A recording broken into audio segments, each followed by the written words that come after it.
Hello friends, आज मैं आपको सिखाऊंगा भिन्न का गुणा करना और भिन्न का भाग करना दोनों एक साथ।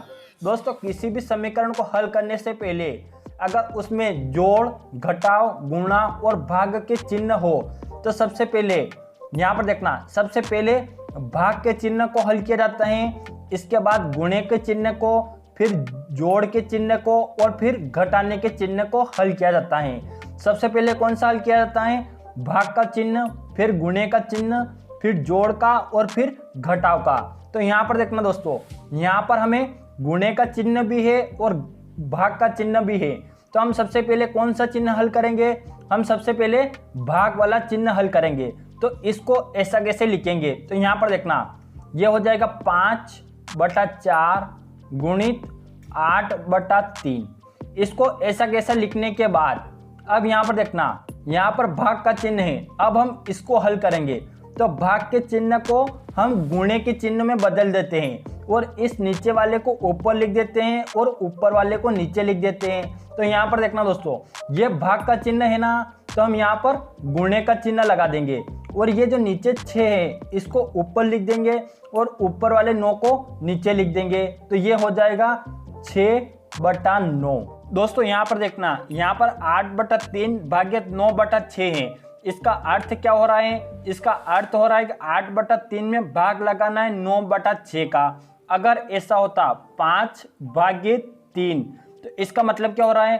5/3 का मतलब हो रहा है कि 5 में 3 का भाग लगाना है। तो ये 5 है, इसको ऊपर लिखते हैं और ये 3 जो है इसको बट्टे के नीचे लिखते हैं। तो हम इसको इस प्रकार लिख सकते हैं, तो इसको भी इस प्रकार लिखेंगे। ये देखना 8/3 है, इसको ऊपर लिखेंगे 8/3 और यहाँ पर बट्टे का निशान लगाएंगे और इस 9/6 को यहाँ नीचे लिखेंगे। अगर बट्टे में बट्टा होता है तो उलट गुणित हो जाता है। तो ये क्या हो जाएगा उलट गुणित में? ये हो जाएगा 8/3 गुणित ये हो जाएगा 6/9। कैसा हो जाएगा? 8/3, यानी कि 8/3 तो ये ऐसा कैसे रहेगा और ये उलट गुणित हो जाएगा। ये 6 ऊपर चला जाएगा और ये 9 नीचे रह जाएगा और गुणे का निशान हो जाएगा। तो 8/3 गुणित 6/9 हो जाता है। तो इस प्रकार हम कभी भी 8/3 भागित 9/6 या कोई सी भी संख्या हो तो हम क्या करते हैं कि भाग के जगह गुणे का निशान लगा देते हैं और इस नीचे वाली संख्या को ऊपर लिख देते हैं और ऊपर वाली को नीचे लिख देते हैं और इनका गुणा हम हल कर लेते हैं। अब देखते हैं अपने सवाल को। अब यहाँ पर देखना, अब ये सब गुणे में हो गए और भिन्न में गुणे का मतलब होता है कि ऊपर नीचे के साथ साथ हम इनको आड़े तिरछे भी काट सकते हैं।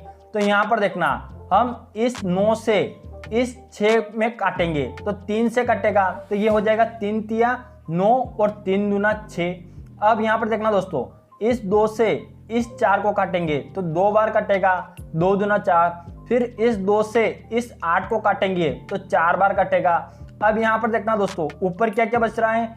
ऊपर यहाँ पर बच रहा है 4 और यहाँ पर बच रहा है 5 और नीचे यहाँ पर 3 और यहाँ पर भी 3। तो इसको आगे हल करेंगे तो ये हो जाएगा, ऊपर क्या क्या बच रहा है? 5 गुणित 4 और नीचे क्या क्या बच रहा है? 3 गुणित 3। तो हम नीचे लिख देंगे 3 गुणित 3। अब यहाँ पर देखना, इसको आगे हल करेंगे तो ये हो जाएगा 5 गुणित 4 यानी कि 5 चौक 20 और ये नीचे कितना हो जाएगा? 3 तिया 9 और यही अपना आंसर हो जाएगा। कितना आंसर हो जाएगा? 20/9।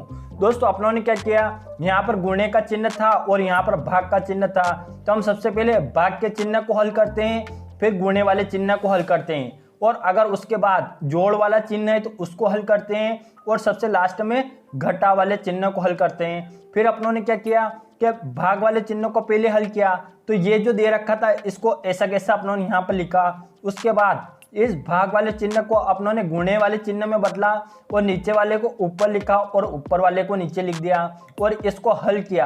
क्योंकि भिन्न का गुणा करते हैं तो ऊपर नीचे के साथ साथ हम इनको आड़े तिरछे भी काट सकते हैं। तो अपनों ने आड़े तिरछे काटे और 5 गुणित 4 और 3 गुणित 3 यहाँ नीचे बचा, तो ये इसको हल किया तो ये निकल गया 20/9।